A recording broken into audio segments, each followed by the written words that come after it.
Bab 3206 Lelang gagal. Xiao Xing, jangan bergerak, aku akan menyelamatkanmu. Ye Bufan takut sesuatu akan terjadi pada Xiao Qing, jadi dia menghiburnya, lalu menatap Gong Chang dengan tatapan mata yang sangat tajam. Cepat serahkan padaku. Semua orang yang hadir tercengang dan benar-benar bingung. Tidak seorang pun mengira bahwa pemuda yang paling memukau di pelelangan ini sebenarnya terkait dengan monster tingkat kelima. Gong Chang tertegun sejenak, lalu kilatan penghinaan melintas di matanya. Anak muda, apa kau bercanda? Ini adalah monster peri yang susah payah aku tangkap. Bagaimana bisa kau membiarkannya begitu saja hanya dengan satu kalimat? Jika kau melepaskannya, aku berutang budi padamu. Jika kau tidak melepaskannya, kau akan menjadi musuhku mulai sekarang. Seluruh tubuh Ye Bufan terasa dingin menusuk tulang, dan seluruh tubuhnya melepaskan aura pembunuh yang menakutkan. Apakah bantuanmu berguna? Meskipun pemuda di depannya telah menunjukkan dirinya kaya dan makmur sebelumnya, dia masih dalam tahap awal menjadi dewa sejati. Gong Chang bahkan tidak repot-repot melihatnya. Baiklah, jika kamu ingin menawar langsung, berhentilah bicara omong kosong di sini. Ekspresi Ye Bufan menjadi semakin suram ketika Mu Feiyan buru-buru menarik lengannya. Saudara Chu, jangan main-main, ini gedung bintang. Kamu bisa menyelamatkan binatang peri itu jika kamu mau, kami bisa menawar, kamu hanya perlu membelinya dan membawanya pergi. Yu Hualing duduk di sampingnya dan tetap diam, matanya yang indah berbinar-binar dengan sedikit kerumitan. Ye Bufan juga mengetahui sifat khusus Zai Xinglou. Dia menarik napas dalam-dalam dan menekan amarah di hatinya. Xiao Xing, jangan khawatir, tunggu saja aku sedikit lebih lama. Kemudian dia mengulurkan tangan dan mengambil plat nomor di sebelahnya, 10 juta kristal abadi tingkat rendah. Masih ada 48 juta kristal peri di sakunya. Jika dia bisa menyelamatkan Xiao Qing dengan uang, itu akan menjadi yang terbaik. Kalau tidak berhasil, maka yang bisa dilakukan hanya merampok orang. Mendesis. Begitu dia mengumumkan harganya, penonton terkesiap. Anak yang hilang memang anak yang hilang. Jika dia membuka mulutnya, jumlahnya akan menjadi 10 juta. Angka ini benar-benar terlalu besar. Hahaha, nak, ternyata kau juga menginginkan monster peri ini. Sekarang mari kita lihat bagaimana aku akan menginjakmu di bawah kakiku. Zheng Qi, yang telah menonton dari samping, tertawa bangga pada saat ini, dan tawanya penuh dengan kegembiraan dan kesombongan. Ketika dia datang, Zheng Boyuan berulang kali mengatakan kepadanya bahwa apa yang ingin dia beli kembali adalah monster peri tingkat kelima dengan darah naga. Alasan mengapa aku menahan diri dan tidak berani menawar dengan Ye Bufan sebelumnya adalah karena aku takut menunda acara penting kakek, jadi aku tidak berani menggunakan kristal peri begitu saja. Sekarang tidak apa-apa, pihak lain sebenarnya terkait erat dengan binatang ini, dan kesempatannya untuk membalas dendam akhirnya tiba. 15 juta. Setelah menyebutkan harganya, Zheng Qi memandang Ye Bufan dengan bangga, ayolah, nak, jika kamu punya kemampuan, kamu bisa menggandakannya untukku. 30 juta. Dengan baik, senyum di wajah Zheng Qi membeku sesaat. Awalnya dia mengira pihak lain tidak mampu membayar begitu banyak uang, tetapi dia tidak menyangka mereka tidak ragu sama sekali. 35 juta. Dia tidak bisa mengakui kekalahan apapun yang terjadi. Itu adalah tugas yang diberikan oleh kakeknya dan bercampur dengan kebenciannya sendiri.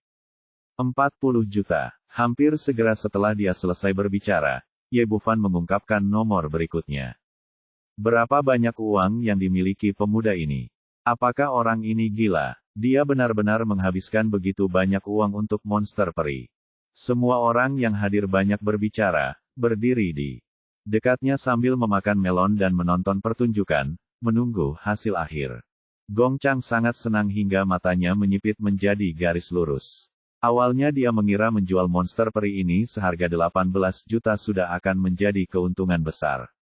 Namun, saya tidak menyangka bahwa pemuda seperti itu akan datang dan menaikkan harga ke level yang begitu tinggi dalam sekejap mata. Dia menghasilkan banyak uang. Tampaknya dia benar-benar menghasilkan banyak uang kali ini. 45 juta. Zheng Qi menggertakkan giginya dengan penuh kebencian. Anda harus tahu bahwa kali ini dia hanya membawa 50 juta. Ini adalah uang Zheng Boyuan untuk berjaga-jaga. Anda harus tahu bahwa jumlah sebesar itu hampir menguras seluruh arus kas keluarga Zheng. 48 juta. Ye Bufan masih tidak ragu-ragu, namun dia telah mempertaruhkan seluruh kekayaannya. Kenapa?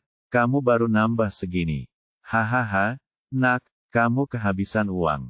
Ye Bufan telah menaikkan harga dengan bersemangat sebelumnya, tetapi sekarang dia hanya menaikkan harga sebesar 3 juta, yang langsung memberi Zheng Qi harapan. 50 juta. Aku akan membayar 50 juta. Pria itu berteriak kegirangan. Ye Bufan tampak sangat muram dan terdiam lama sekali, tetapi tetap tidak menyebutkan harga selanjutnya.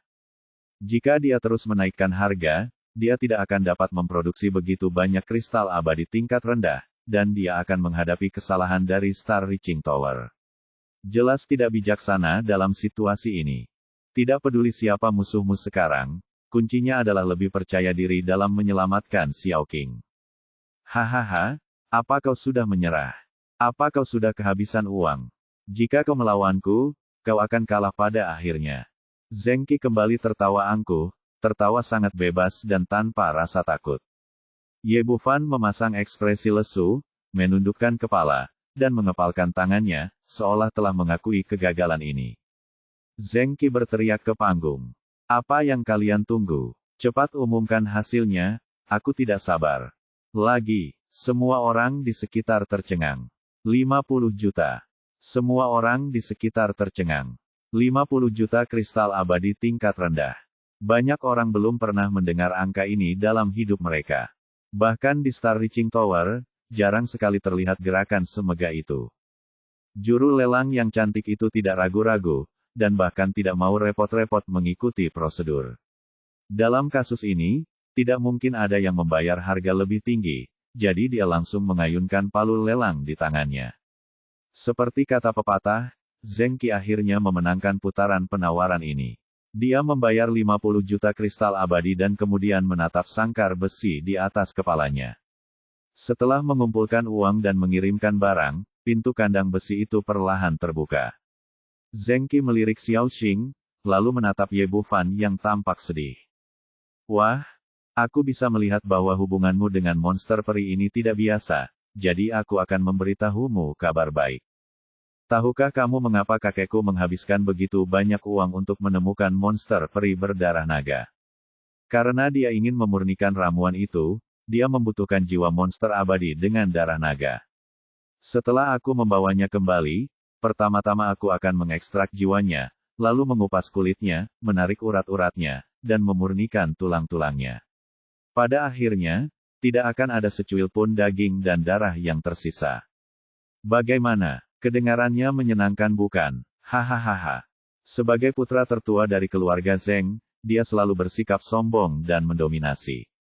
Sebelumnya, dia pernah diinjak-injak terlalu keras oleh Ye Bufan satu demi satu, dan sekarang dia melampiaskannya. Menurut pendapat orang ini, lawan sudah kalah, dan kalah telak. Dia sudah sepenuhnya berada di posisi pemenang, dan dia bisa mempermalukan lawan sepuasnya.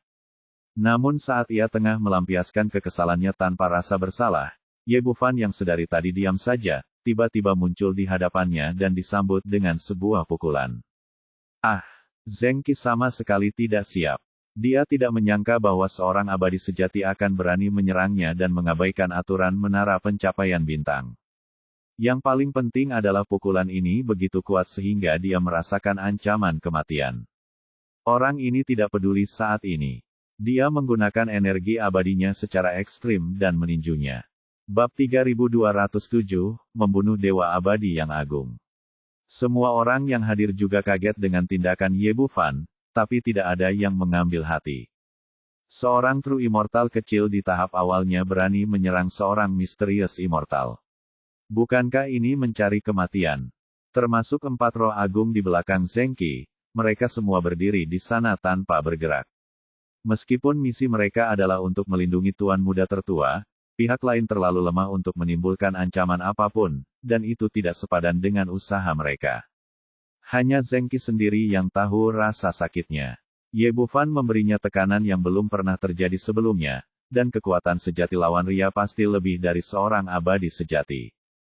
Entah terlambat atau terlalu cepat, tinju kedua orang itu saling bertabrakan. Terdengar suara ledakan, dan sosok itu terlempar mundur seperti karung rusak. Itu adalah Zheng Qi. Pada saat ini, salah satu lengannya hancur total, dadanya ambruk, dan darah muncrat keluar dari sekujur tubuhnya. Semua orang yang hadir terkejut. Meskipun mereka menduga bahwa pertempuran akan berakhir dengan satu gerakan, mereka tidak menyangka bahwa Zheng Qi akan kalah pada akhirnya. Sederhananya, mustahil bagi seorang abadi sejati untuk mengalahkan seorang abadi misterius dengan satu gerakan. Tanpa mereka sadari, tubuh fisik Ye Bufan kini sama kuatnya dengan puncak Xuanxian. Sekarang hasilnya sungguh tak kenal ampun, dia bisa menghancurkan lawannya hanya dengan satu pukulan. Alasan mengapa dia tidak melakukan itu adalah untuk menggunakan limbah ini untuk menahan keempat roh besar dan memberinya cukup waktu untuk menyelamatkan Xiao Qing. Fakta telah membuktikan bahwa strateginya sangat berhasil. Melihat Zheng Qi terluka parah hanya dengan satu gerakan, ekspresi keempat Dewa Agung berubah drastis dan mereka bergegas mendekat. Namun Ye Bufan tidak berhenti sejenak, dan bergegas menuju sangkar besi besar di udara dalam sekejap. Pada saat ini, pintu kandang terbuka lebar dan dia bergegas menuju Xiao Qing yang terjebak. Perhatian semua orang tertarik oleh Zheng Qi, dan dia tiba di pintu dalam sekejap. Betapa beraninya! Dengan teriakan keras, Gong Chang dari Sekte Zheng Yang menghalangi jalan. Dia awalnya berdiri di panggung tinggi dan merupakan yang paling dekat, dan hidup dan mati Zheng Qi tidak ada hubungannya dengan dia, dan dia tidak terlalu khawatir tentang hal itu. Karena itu, saat dia melihat Ye Bufan bersiap merebut Xiao Qing, dia langsung berdiri untuk menghentikannya. Binatang peri tingkat kelima ini telah dilelang, tetapi ini dapat memenangkan hati menara pencapaian bintang. Yang paling penting adalah dia sama sekali tidak menganggap serius Ye Bufan. Meskipun pemuda ini menyembunyikan kultivasinya dan mengalahkan Zheng Qi, pada akhirnya dia hanyalah seorang dewa bumi, dan ada kesenjangan kualitatif dibandingkan dengannya. Dewa B Agung, kau tak akan bisa menangkapku tanpa ampun. Gong Chang langsung mengulurkan tangan besar energi sejatinya dan meraihnya tanpa keraguan. Ku bilang, kau sekarang musuhku. Xiao Qing sangat menderita karena dia jatuh ke tangan keluarga ini. Ye Bufan menatapnya dengan mata tajam, dan seluruh tubuhnya penuh dengan niat membunuh. Dia membalik pergelangan tangannya, gigi naga muncul di telapak tangannya, dan cahaya pedang emas yang luar biasa menebas ke arah lawan. Ternyata itu adalah senjata abadi tingkat menengah. Pupil mata Gong Chang mengecil, dia tidak menyangka harta karun seperti itu ada di tangan seorang dewa bumi kecil, kemudian kilatan keserakahan melintas di matanya. Namun, orang ini tetap tidak menganggapnya terlalu serius. Bahkan jika dia memiliki harta, itu tidak masalah, dia tetap membutuhkan kekuatan itu agar bisa efektif. Menurutnya, selama dia memegang Ye Bufan, pisau itu akan menjadi miliknya. Karena itu, dia tidak berhenti sama sekali, dan tangan besar Zhenyuan terus meraihnya. Tetapi pada saat ini, tiba-tiba ada rasa sakit yang menusuk di benaknya, seolah-olah lautan kesadaran telah ditusuk oleh pisau baja yang tak terhitung jumlahnya. Rasa sakit semacam ini membuatnya menderita, dan tangan energi sejatinya langsung runtuh. Pisau lahil. Setelah Ye Bufan datang ke dunia abadi, ini adalah pertama kalinya dia menggunakan teknik kesadaran ilahi. Sebelumnya, kekuatan mentalnya terlalu rendah, tetapi sekarang dengan bantuan buah pencerahan, dia telah mencapai puncak Dewa Yi Agung dalam satu gerakan. Kekuatan menggunakan pedang kesadaran ilahi dengan kekuatan mental yang begitu kuat sungguh sangat mencengangkan, langsung menyebabkan Gong Chang kehilangan kemampuan bertarungnya. Pada saat yang sama, Dragon Fang juga tiba, dan cahaya pedang emas menyelimuti lawan, membawa kabut darah ke seluruh langit. Ah! Dengan suara melengking, jiwa Gong Chang lolos dari cahaya pedang. Nak, beraninya kau menyentuhku, aku dari Sekte Zheng Yang. Sebelum dia bisa menyelesaikan kata-katanya, cahaya keemasan kembali bersinar di depan matanya, dan dia sekali lagi ditelan oleh gigi-gigi naga itu, menghancurkan jiwanya hingga berkeping-keping. Awalnya Xiao Xing datang untuk mencarinya. Dia tidak melakukan sesuatu yang merugikan atau memprovokasi siapapun, tetapi dia ditangkap oleh orang ini dan dilelang sebagai barang. Kebencian seperti itu, orang yang penuh kebencian, belum lagi hanya orang dari Sekte Zhengyang, bahkan Raja Langit, Ye Bufan, tidak akan membiarkannya pergi. Semua orang yang hadir hanya mengalihkan pandangan mereka dari Zheng Qi, hanya untuk mengetahui bahwa Gong Chang langsung dibunuh oleh pemuda itu dengan pisau. Mereka semua membuka mulut karena terkejut, sama sekali tidak dapat mempercayai apa yang mereka lihat. Satu gerakan melukai Suan Immortal dengan serius, dan dalam sekejap mata dia membunuh seorang Great Immortal lainnya. Apakah ini masih Immortal sejati? Sungguh keterlaluan. Ye Bufan sudah membuat rencana, tetapi dia masih tidak berhenti sama sekali. Dia membunuh Gong Chang dan datang ke kandang dalam sekejap. Gigi naga di tangannya mekar lagi. Kilatan cahaya pedang menyambar, dan tali pengikat naga emas itu langsung terputus, terbelah menjadi dua bagian dan jatuh ke tanah. Ayo pergi. Sosok Ye Bufan melintas lagi, mendarat di kepala Xiao Qing, dan satu orang pria dan satu binatang bergegas keluar. Tanpa adanya tekanan dari tali pengikat naga, kekuatan Xiao Qing sebagai monster abadi tingkat kelima meledak sepenuhnya. Ditambah dengan garis keturunan naga, kekuatan Xiao Qing jauh lebih tinggi daripada monster di tingkat yang sama, bahkan di atas puncak Dewa B Agung. Aduh, setelah ditekan sekian lama, ia mengeluarkan suara gemuruh yang menggetarkan bumi. Beberapa makhluk abadi dengan tingkat kultivasi yang lebih rendah langsung terkejut dan energi abadi mereka tersebar, dan mereka jatuh lemas ke tanah. Ayo keluar, Ye Bufan berteriak, dan Xiao Qing bergegas menuju puncak menara Star Saing. Yu Hualing telah menerima pesan dari Ye Bufan, dan langsung berdiri di belakang Ye Bufan. Adapun Mu Feiyan, akan lebih baik untuk menjauhkan diri satu sama lain. Bagaimanapun, pihak lain berasal dari Sekte Abadi Liuli dan merupakan cucu dari tetua kedua. Dia berasal dari sekte yang sama dengan Zheng Qi, jadi tidak akan ada bahaya. Tidak semudah itu untuk pergi. Roh Agung berjanggut kambing menyerahkan Zheng Qi kepada tiga orang yang tersisa dan meraih Ye Bufan. Sang roh abadi yang agung mengambil tindakan, dan tangan besar energi sejati itu memancarkan paksaan, tanpa akhir, menguasai langit dan bumi. Tidak hanya itu, Tu Heng, manajer umum di sisi lain, juga mengambil tindakan. Berani sekali kau. Menara pencapai bintang juga merupakan tempat di mana kau bisa menimbulkan masalah. Tangan besar yang sama dengan energi sejati meraihnya dari sisi lain. Semua orang yang hadir menggelengkan kepala. Pemuda ini masih terlalu impulsif. Dia membuat masalah di menara pencapaian bintang dan bertarung melawan Dewa Roh Agung. Bukankah ini mencari kematian? Ye Bufan bahkan tidak melihat kedua tangan besar energi nyata itu, dan langsung berteriak, Xiao Linger, hentikan mereka berdua. Segala sesuatunya telah direncanakan, dan dia tahu betul bahwa serangannya hanya dapat menyelamatkan Xiao Qing. Jika dia ingin melarikan diri dari menara Star Saing, dia pada akhirnya harus bergantung pada bantuan Yu Hualing. Meskipun asal-usul gadis kecil ini tidak diketahui, dia benar-benar kuat dan dapat dengan mudah menghadapi beberapa roh besar. Orang tua sialan, keluar dari sini. Tangan kecil putih Yu Hualing hanya melambai santai, dan dua tangan besar energi sejati itu hancur inci demi inci dan berubah menjadi ketiadaan. Pada saat yang sama, Xiao Qing meledak dengan momentum seperti pelangi. Sebagai gedung komersial teratas, gedung Zhaixing selalu dipegang oleh orang-orang berkuasa, jadi tidak ada seorang pun yang berani menimbulkan masalah di sini. Oleh karena itu, seluruh bangunan itu hanyalah struktur bangunan biasa tanpa banyak dukungan dari formasi, dan tidak dapat menahan dampak dari monster peri tingkat kelima sama sekali. Xiao Qing keluar, dan mereka berdua bergegas menuju kejauhan. Bab 3208 Hadiah Ye Bufan. Setelah Ye Bufan pergi, toko Zhaixing Yu yang besar menjadi sunyi. Setelah Xiao Qing membuat keributan seperti itu, seluruh atapnya tercabut, dan orang bisa langsung melihat langit di luar ketika duduk di dalam.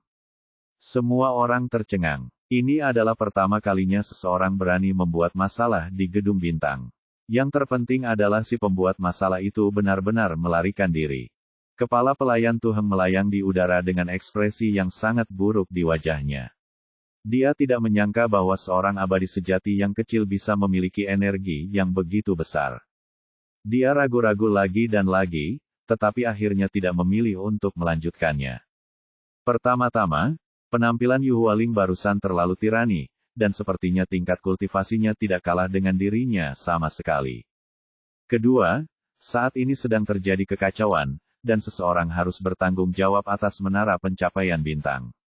Jika tidak, ada begitu banyak harta karun di sini, dan dia tidak akan dapat memikul tanggung jawab ini jika harta karun itu dirampok. Wajah si kambing juga penuh dengan keterkejutan. Dia pikir dia bisa menghentikan Ye Bufan selama dia mengambil tindakan, tetapi dia tidak pernah menyangka bahwa gadis kecil di sebelahnya begitu kuat. Tanpa menghentikan pihak lainnya, dia segera berbalik untuk melihat Zheng Qi. Guru, apa yang harus kami lakukan? Tidak peduli apapun, dia adalah tuannya, dan dia harus menaati pengaturan saat ini. Zheng Qi terluka parah oleh Ye Bufan. Dia baru saja pulih sedikit dan meraung marah. Apa lagi yang bisa kau lakukan? Kejar aku secepatnya. Kau tidak boleh membiarkan anak ini kabur apapun yang terjadi. Aku akan memotongnya menjadi beberapa bagian, bagian demi bagian. Pada pelelangan sebelumnya, Ye Bufan menempelkan wajahnya ke tanah dan menggosoknya satu demi satu, hingga wajahnya bengkak. Kemudian, dia akhirnya mempunyai kesempatan untuk berbalik dan memenangkan pelelangan terakhir, tetapi dia malah dipukuli lebih parah dan hampir kehilangan nyawanya. Hal ini membuatnya sangat marah. Yang terpenting adalah monster peri tingkat kelima adalah apa yang diminta kakeknya. Dia tidak bisa membuangnya apapun yang terjadi. Bagaimanapun, 50 juta itu sudah dihabiskan. Beberapa alasan ditambahkan bersamaan, dan Ye Bufan tidak bisa dilepaskan apapun yang terjadi. Ya, Goethe setuju, lalu dia dan 3 orang yang tersisa membawa Zheng Qi ke udara, dan mengejar Ye Bufan melalui lubang besar di atap ke arah yang ditinggalkannya. Sekarang Ye Bufan telah mencapai alam Xuanxian, dia dapat mengendalikan Jiutian dengan kecepatan yang mencengangkan, dan mereka hanya dapat melihat ekor di belakangnya. Meski aku berusaha sekuat tenaga, jaraknya makin lama makin jauh. Ye Bufan duduk di haluan kapal dan menghela napas panjang lega, akhirnya berhasil melarikan diri. Dia berbalik untuk melihat Xiao Xing, bagaimana kabarmu? Apakah kamu baik-baik saja? Untungnya, Jiutian saat ini telah ditingkatkan menjadi senjata abadi tingkat menengah dan dapat disesuaikan ukurannya sesuka hati. Kalau tidak, itu benar-benar tidak akan dapat menampung raksasa Xiao Qing. Aduh, kepala besar Xiao Xing mengangguk, air mata mengalir tak terkendali, wajahnya penuh keluhan dan kerinduan.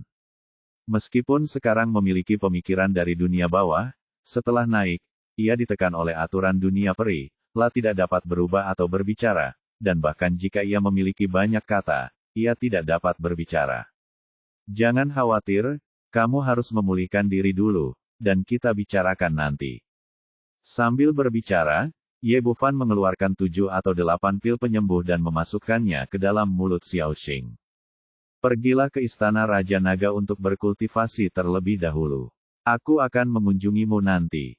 Ye Bufan juga tahu kalau masalahnya belum selesai, Zheng Qi dan yang lainnya pasti sedang mengejarnya, dan dia pun mengirim Xiao Qing ke istana Raja Naga sambil berpikir. Biasanya, dia tidak ingin Yu Hualing tahu bahwa dia punya ruang mandiri, tapi sekarang dia tidak punya pilihan dan tidak terlalu peduli lagi. Lagi pula, gadis kecil ini telah menolongnya beberapa kali berturut-turut, jadi dia mungkin tidak bermaksud jahat.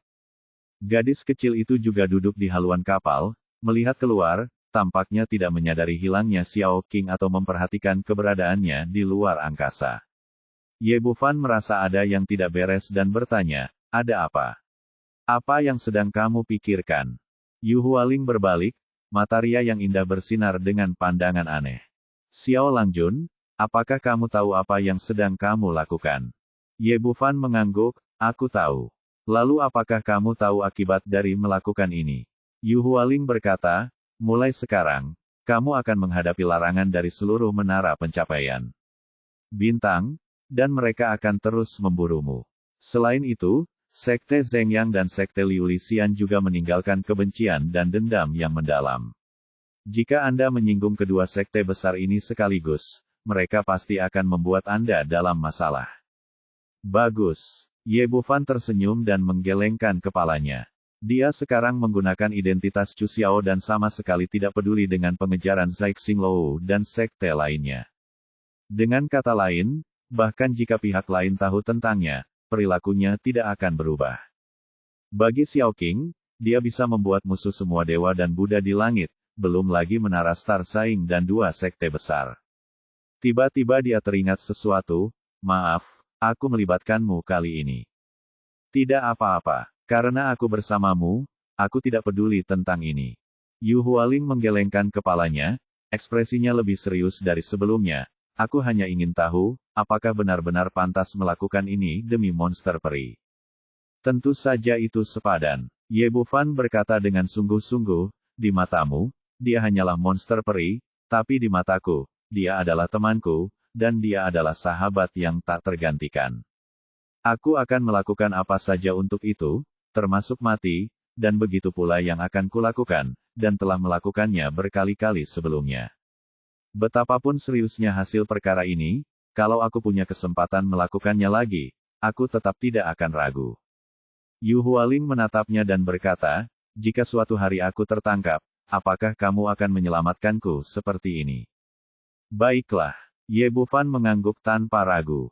Walaupun aku masih belum tahu asal-usul gadis kecil ini, tapi bagaimanapun juga, dia telah banyak membantuku beberapa hari ini, dan aku tidak akan mengabaikan persahabatan ini. Yu Hua tiba-tiba tersenyum seperti bunga, aku tahu bahwa pemuda itu adalah yang terbaik. Kecepatan Jiu Tian sangat cepat. Hampir segera setelah mereka berdua selesai berbicara, mereka telah tiba di formasi yang telah disiapkan Ye Bufan sebelumnya. Awalnya hanya tindakan pencegahan, tetapi sekarang sangat berguna. Ye Bufan menyingkirkan Jiu Tian, dan mereka berdua datang ke susunan teleportasi. Namun, dia tidak langsung pergi. Sebaliknya, dia memikirkannya dan mengeluarkan mobil ayun Pleasant Goat. Ini dipersiapkan untuk Little Yezi saat ia kembali ke bumi. Sayangnya, ia datang ke dunia peri sebelum ia sempat memberikannya kepada putrinya. Benda ini telah dimodifikasi secara khusus sehingga tidak perlu memasukkan koin sama sekali. Benda ini akan menyala segera setelah Anda menyentuhnya. Yu Hualing belum pernah melihat mobil ayun sebelumnya, dan wajahnya dipenuhi rasa ingin tahu. Dia mengulurkan jarinya dan menyentuhnya dengan lembut. Siapa nama ayah dari ayah? Nama ayah dari ayah adalah kakek. Mobil ayun itu tiba-tiba bergoyang maju mundur, sambil bernyanyi lagu-lagu yang terkenal di muka bumi ini. Wah, ini sungguh menyenangkan. Yu Hualing tertegun sejenak, lalu menjadi sangat tertarik dan langsung duduk di atasnya, bergoyang maju mundur. Xiao Langjun, apa ini? Ini benar-benar menyenangkan. Ini adalah makanan khas dari kota asal kami. Sembari bicara, Ye Bufan mengulurkan tangan dan meraih bahunya, meraih tanda kesadaran ilahi yang ditinggalkan oleh Goethe Beard Immortal sebelumnya. Dia bukan lagi seorang pemula yang baru saja memasuki dunia. Dia telah dicap dengan kesadaran spiritual berkali-kali. Dia tahu hal ini dengan sangat baik, jadi tentu saja dia tidak akan tertipu oleh orang tua itu. Dia tidak bergerak sebelumnya karena dia tidak ingin membuat orang lain khawatir. Sekarang dia akan pergi, dia tentu harus meninggalkan benda ini, kalau tidak dia akan ditemukan kemanapun dia pergi. Baiklah, ayo berangkat. Dia membungkusnya dengan kekuatan spiritual, menempelkan tanda kesadaran pada becak, lalu menarik Yu Hualing yang enggan ke dalam susunan teleportasi. Xiao Langjun, apakah kamu tidak menginginkan hal yang baik seperti itu? Sayang sekali. Yu Hualing memandang mobil yang bergoyang itu dengan agak enggan. Tidak apa-apa, anggap saja ini sebagai hadiah untuk tuan muda tertua di keluarga Zheng. Setelah Ye Bufan selesai berbicara, dia mengaktifkan susunan teleportasi, dan kedua sosok itu langsung menghilang dari tempat itu. Bab 3209 bernama Chu Xiao. Meskipun Zheng Qi semakin menjauh dari Jiu Tian, dia tidak menyerah sama sekali. Tidak ada cara untuk menyerah pada hal semacam ini. Apapun yang terjadi, kita harus menangkap Ye Bufan dan membawa kembali monster peri tingkat kelima. Kalau tidak, tidak akan ada cara untuk menjelaskannya saat kita kembali. Untungnya, Goethe telah mengambil tindakan pencegahan dan menanamkan tanda spiritual pada Ye Bufan. Meskipun mereka tidak dapat melihat siapapun, mereka sama sekali tidak khawatir kehilangannya. Anak itu tidak jauh dari sini, kita bisa segera sampai di sana. Goethe merasakan tanda spiritualnya telah berhenti bergerak dan dia tiba-tiba dipenuhi kegembiraan. Bajingan kau, aku akan memotong-motongnya menjadi beberapa bagian dan memotong-motongnya menjadi beberapa bagian dengan 1000 pedang. Zengki terus mengulang kalimat ini, dan hatinya dipenuhi dengan kebencian. Beberapa orang bergerak sangat cepat dan tiba di lokasi di mana Ye Bufan menghilang dalam waktu singkat. Di mana orang-orangnya? Goethe melihat sekeliling, tetapi tidak melihat bayangan Ye Bufan. Dia mengikuti tanda kesadaran spiritual dan melihat benda aneh di sana. Sial, apa ini? Beberapa orang berkumpul di sekitar mobil Ayun, tetapi mereka tidak tahu apa itu. Zengki bertanya, apa yang terjadi? Bukankah kamu telah menanamkan tanda dewa padanya? Memang benar, keringat dingin muncul di dahi si janggut kambing, tapi tanda keilahianku ada di benda ini. Mungkin ditemukan oleh anak itu.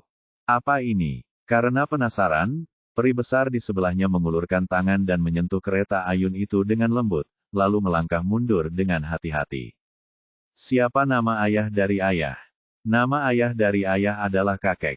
Mobil goyang itu langsung bergoyang maju mundur, lalu bernyanyi riang. Sialan, apa kau sedang mengejek keterbelakangan mentalku? Zengki begitu marah hingga dia menyemburkan darah lagi. Tuan muda, jangan cemas, anak itu tidak bisa lari. Goethe segera mendukung dan menghiburnya, apakah nonamu tidak tahu identitas anak itu? Selama kita tahu siapa dia, kita bisa menemukannya dan merebut kembali monster peri tingkat kelima itu. Kamu benar. Zengki menarik napas dalam-dalam dan menahan amarah di hatinya. Segala hal lainnya adalah hal sekunder. Yang terpenting adalah menemukan binatang peri tingkat kelima. Jika tidak, 50 juta kristal peri tingkat rendah akan terbuang sia-sia. Pada saat ini, Mu Feiyan terengah-engah dan mengejarnya. Dia takut Ye Bufan akan mati di tangan Zengki, jadi dia mengejarnya. Mata Zengki memerah, katakan padaku, siapa anak itu? Ini, Mu Feiyan merasa lega setelah mendengar pertanyaannya. Sepertinya kakak Chu sudah pergi dan tidak perlu khawatir tentang keselamatannya. Pada saat yang sama, ada sedikit keraguan di hati saya, bertanya-tanya apakah saya harus mengungkapkan identitas pihak lain. Goethe berkata, Nona Mu, masalah ini sangat penting. Monster peri tingkat kelima itu menghabiskan total 50 juta kristal peri tingkat rendah. Kita tidak harus membunuh orang, tapi kita harus menemukan binatang peri itu. Baiklah, Mu Feiyan juga tahu keseriusan masalah ini, dia adalah murid sekte pedang Liu Guang, dan namanya adalah Chu Xiao. Itu sebenarnya sekte pedang cahaya mengalir. Ketika dia mendengar bahwa Ye Bufan juga berasal dari 4 sekte utama, ekspresi Goethe menjadi serius. Status sekte pedang cahaya mengalir tidak kalah dengan penyihir berkaca. Dalam keadaan seperti itu, identitas dan tingkat kultivasi mereka jelas tidak cukup baik. Tuan muda, kita harus melaporkan masalah ini kepada tetua. Kita hanya bisa memintanya untuk maju dan meminta sekte pedang Liu Guang. Baiklah, saya akan memanggil kakek sekarang. Zengki juga tahu bahwa tidak ada yang dapatlah lakukan mengenai hal itu pada titik ini, jadi ia mengeluarkan sepotong batu giok transmisi suara dan mengirimkan pesan itu kembali. Sekte pedang cahaya mengalir, sebagai salah satu dari 4 sekte utama, memiliki aura yang kaya dan pemandangan yang indah, dan sudah pasti dapat dianggap sebagai negeri dongeng di bumi. Di samping sungai, 2 lelaki tua berambut dan berjanggut putih sedang duduk di atas batu besar sambil minum anggur. Lelaki tua di sebelah kiri mengenakan pakaian hijau dan bertubuh ramping. Dia adalah tetua kedua Mu Yan yang pergi ke sekte pedang Liu Guang sebelumnya. Lelaki tua di sebelah kanan berpakaian putih, sedikit gemuk, dan berwajah merah. Dia adalah Zheng Boyuan, tetua agung dari sekte abadi Liuli. Mu Yan mengambil gelas anggur di depannya dan meneguknya dalam sekali teguk, lalu menghela napas. Kedua anak ini sudah jalan bersama selama beberapa waktu, dan aku tidak tahu bagaimana mereka bisa akur. Sejujurnya aku sangat menyukai Zengki, tapi sayang sekali dia sangat keras kepala dan tidak mau mendengarkan apapun yang dikatakannya. Jika mereka benar-benar bisa menikah, akan menjadi hal yang indah bagi Anda dan saya untuk menikah. Kata-katanya benar-benar keluar dari lubuk hatinya. Hubungan antara dirinya dan Zheng Boyuan sangat baik, dan mereka tidak terpisahkan. Dari lubuk hatinya, ia berharap hubungan antara kedua keluarga dapat terus berlanjut. Seharusnya seperti yang kamu dan aku inginkan. Zheng Boyuan berkata, kualifikasi cucuku cukup bagus. Dia telah mencapai alam Xuanxian sebelum berusia 100 tahun. Dia adalah pemimpin di antara banyak keturunan keluarga Zhengku. Kali ini aku mengajaknya keluar, pertama untuk menemani Fei Yan dan mempererat hubungan kami, dan kedua untuk menimba pengalaman. Mu Yan mengangkat alisnya, Saudara Zheng, bagaimana Anda mengatakan ini? Zheng Boyuan berkata, tidak ada yang perlu disembunyikan antara kalian berdua, saudara-saudara. Sejujurnya, beberapa waktu lalu saya tidak sengaja memperoleh resep kuno. Setelah menjadi pil, itu akan memungkinkan saya untuk melangkah maju dan melangkah ke alam Raja Abadi. Mu Yan mengangguk berulang kali, ini adalah hal yang baik. Ini juga keberuntungan saudaraku. Formula pilnya bagus, tetapi bahan-bahan yang dibutuhkan juga sangat mengesankan.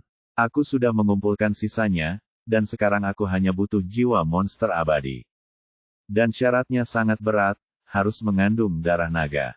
Zheng Boyuan menghela napas, di usiamu saat ini, jika kita tidak memanfaatkan kesempatan ini, aku khawatir kita tidak akan bisa menjadi Raja Abadi dalam kehidupan ini. Aku telah bekerja keras untuk menemukannya selama periode ini, dan kebetulan aku mendengar bahwa di pelelangan Menara Pencapaian Bintang ini, ada binatang peri tingkat kelima yang kebetulan memiliki darah naga. Meskipun sedikit lebih encer, itu seharusnya sudah cukup. Mu Yan berkata, secara logika, Saudara Zheng harus pergi sendiri untuk urusan sepenting ini. Mengapa harus membiarkan seorang anak pergi? Ini juga merupakan pengalaman bagi Kier.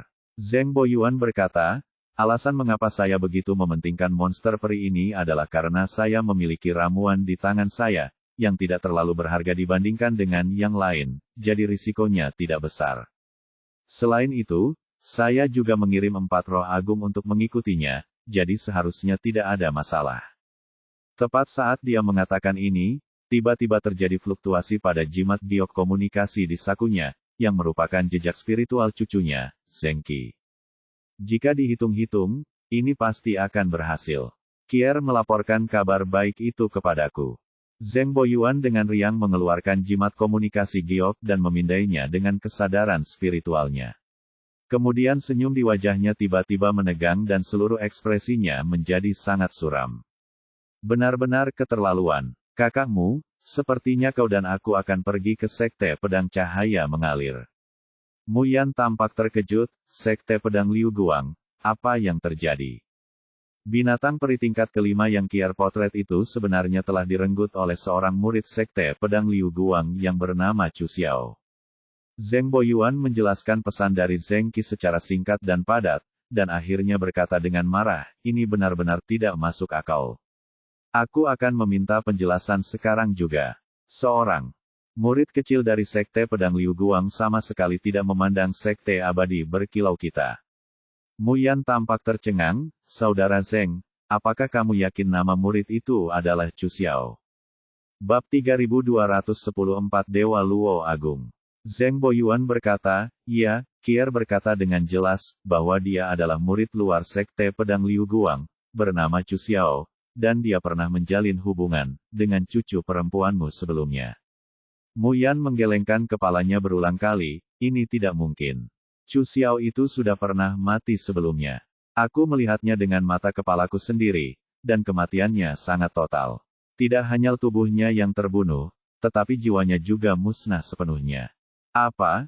Sudah meninggal? Apa ada salah paham? Mata Zheng Boyuan langsung melebar, dengan ekspresi tidak percaya di wajahnya.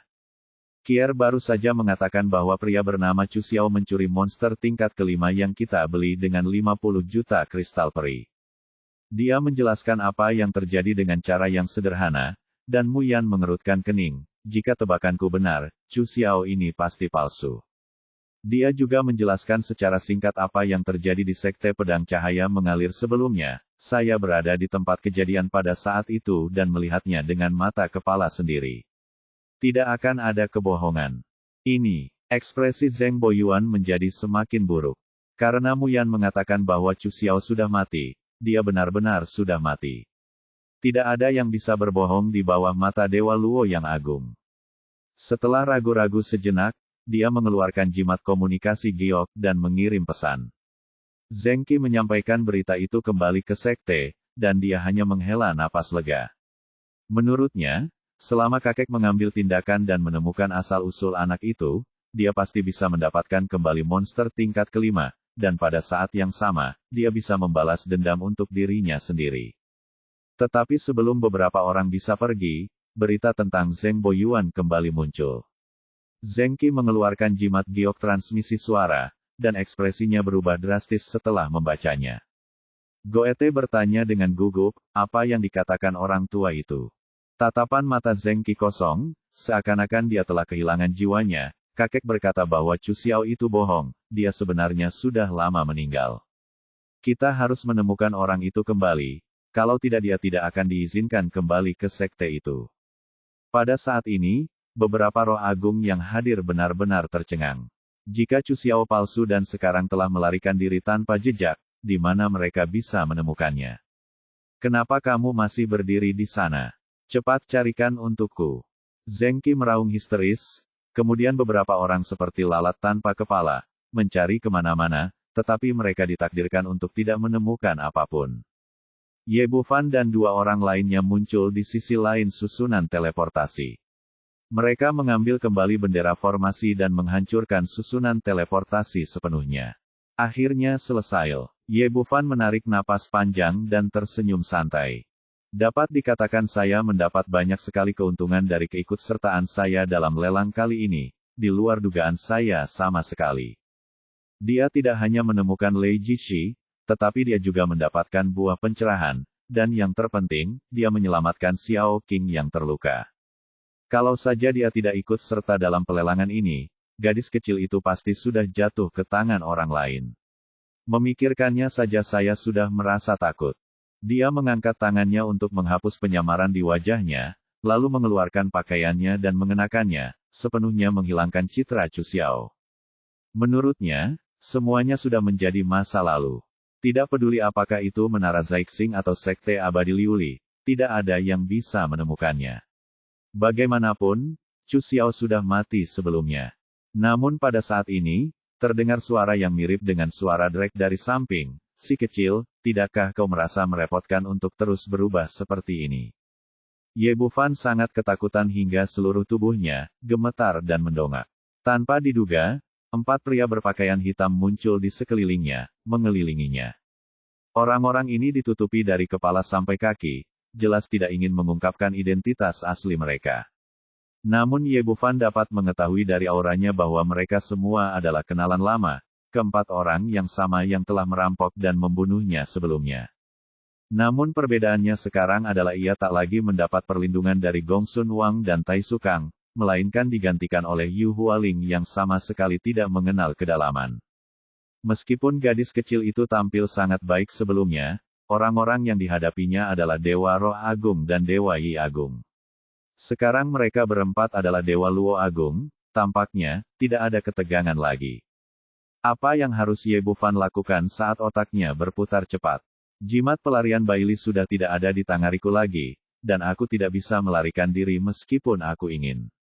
Belum lagi Jiu Tian, saya khawatir dia akan ditembak jatuh sebelum lepas landas. Kultivasi Daluoxian tidak main-main. Adapun Istana Raja Naga, jika terbongkar saat ini, hanya dapat dikatakan bahwa mengirim paket hadiah besar kepada orang lain tidak akan dapat menyelamatkan nyawa sama sekali. Melihat dia tidak berbicara, suara Drake itu mencibir lagi, wah, kamu tidak perlu berpikir untuk melarikan diri kali ini. Ruang di sekitar telah sepenuhnya diblokir oleh kami. Bahkan jika kamu memiliki jimat pelarian Baili, kamu tidak dapat melarikan diri. Mereka semua adalah Dewa Daluo, semuanya adalah guru senior. Bisakah Anda membiarkan saya menjadi orang bijak sebelum saya meninggal? Ye Bufan menghela napas, dengan ekspresi putus asa di wajahnya, seolah-olah dia telah pasrah pada nasibnya, mereka semua adalah Master Senior Daluo Immortal. Aku sangat terkejut, mengapa kamu ingin membunuh orang biasa sepertiku? Bukan siapa-siapa. Bebek jantan tersenyum dingin, apakah kamu benar-benar berpikir urusanmu dapat dirahasiakan? Padahal, kami sudah mengetahuinya dengan jelas. Dengan keterampilan medismu, kau dapat dengan mudah membantu murid-murid muda dari Sekte Pedang Cahaya Mengalir meningkatkan kultivasi mereka. Jika ini terus berlanjut, bagaimana 3 sekte besar kita yang lain dapat bertahan? Apakah Sekte Pedang Liu Guang milikmu akan menjadi satu-satunya di masa depan? Karena alasan ini, kau harus matil. Ekspresi Ye Bufan berubah, ini adalah rahasia Sekte Pedang Cahaya Mengalir milikku, bagaimana mungkin kau bisa mengetahuinya? Bebek jantan tampaknya merasa telah sepenuhnya mengendalikan situasi dan tidak terburu-buru mengambil tindakan.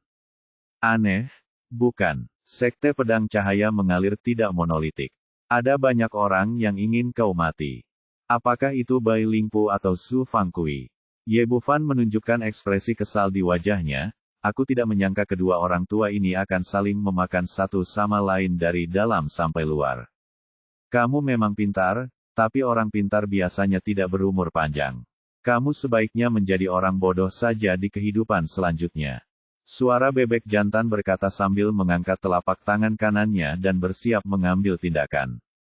Tunggu sebentar. Ye Bufan segera menghentikannya, senior, karena Sekte Pedang Liu Guang tidak tahan padaku. Aku tidak perlu setia kepada mereka. Bolehkah aku ikut denganmu? Saya masih memiliki beberapa keterampilan medis, yang tidak hanya dapat membantu para senior saya meningkatkan kultivasi mereka, tetapi juga membantu sekte Anda. Dia terpaksa mengatakan ini karena dia ingin mencari tahu sekte mana yang dianut pihak lain. Lagi pula, selain Sekte Pedang Cahaya Mengalir, ada 3 sekte lain di antara 4 sekte utama. Kedua, itu juga taktik menunda. Dia tidak bisa melarikan diri sama sekali sekarang, jadi dia harus perlahan-lahan mencari peluang. Bebek jantan ragu sejenak, lalu akhirnya menggelengkan kepalanya. Tidak, pemimpin sekte telah memberitahumu sebelumnya bahwa kau harus dibunuh dan kau tidak akan dibiarkan hidup. Begitu kami membawamu pergi, kami akan benar-benar memutuskan hubungan dengan Sekte Pedang Cahaya Mengalir.